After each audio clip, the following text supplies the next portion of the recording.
বন্ধুরা স্বাগত আমার এই বাংলার রান্নাঘর এই সেরিনার চ্যানেলে। আমি দেখেন আজকে একদম পুরো দেশি মুরগি 500 জনের মুরগি, মানে খুব বড় না, 500-600 মতন হবে।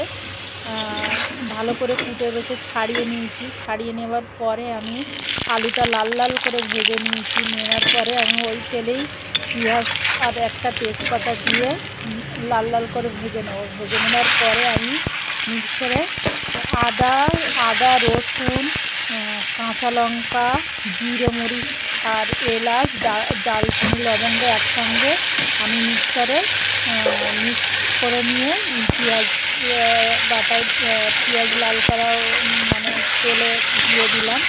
দেওয়ার পরে আমি একটু ভাজা ভাজা করে নিয়ে তারপরে আমি মাংসটা দিয়ে দিয়েছি।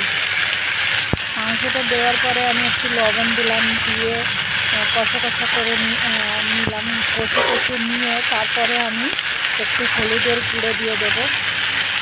এইভাবে রান্না করবেন। মেন হচ্ছে এই কচি মুরগি রান্নার মশলাটা মেন হচ্ছে কাঁচা সমস্ত কিছু কাঁচা বেটে নিতে হবে।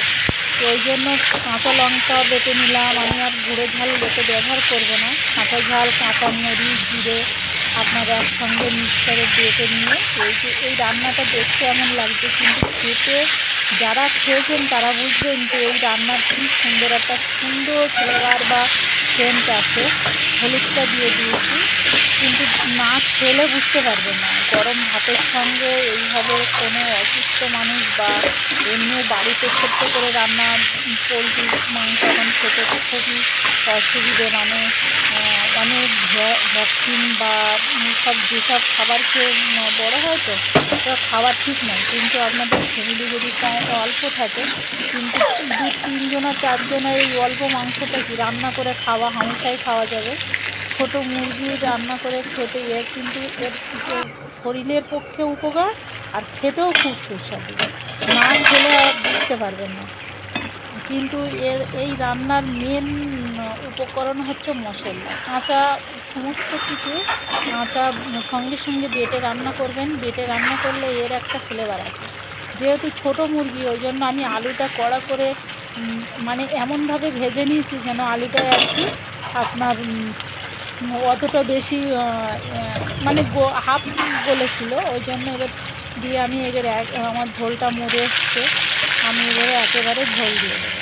প্রথমে অল্প করে পানি দিয়েই কষিয়ে নিচ্ছি, এবারে একেবারে ঝোল দিয়ে দেবো। এই ঝোলটা আমি মানে 10 মিনিট মতন ফুটিয়ে নামিয়ে নেব। দেখেন কি সুন্দর একদম পুরো কাঁচা মরিচের রান্না, কত সুন্দর কালার চলে এসছে। আর খেতেও ওরকম খুব ভালো লাগবে। আপনাদের যদি এই রান্নাটা ভালো লেগে থাকে, আমার চ্যানেলটাকে সাবস্ক্রাইব করে বেল আইকনটি টিপে দেবেন। প্লিজ প্লিজ প্লিজ আমার চ্যানেলটাকে সাবস্ক্রাইব করবেন। না করলে ভালো লাগে না। সাবস্ক্রাইব করলে ভিডিও করতে ভালো লাগে। তা দেখেন রান্নাটা কিন্তু খুবই ভালো হয়েছে। মানে দেখতে অতটা মল মশলা দিয়ে অতটা দেখতে ভালো লাগেনি, কিন্তু খেতে খুবই ভালো লাগবে। এইভাবে রান্না করে আপনারা খেয়ে দেখবেন। এই হালকা মশলায় শরীরের কোনো ক্ষতি তো হবে না, আর খেতেও খুব ভালো লাগবে। দেখেন রান্নাটা কি সুন্দর হয়েছে।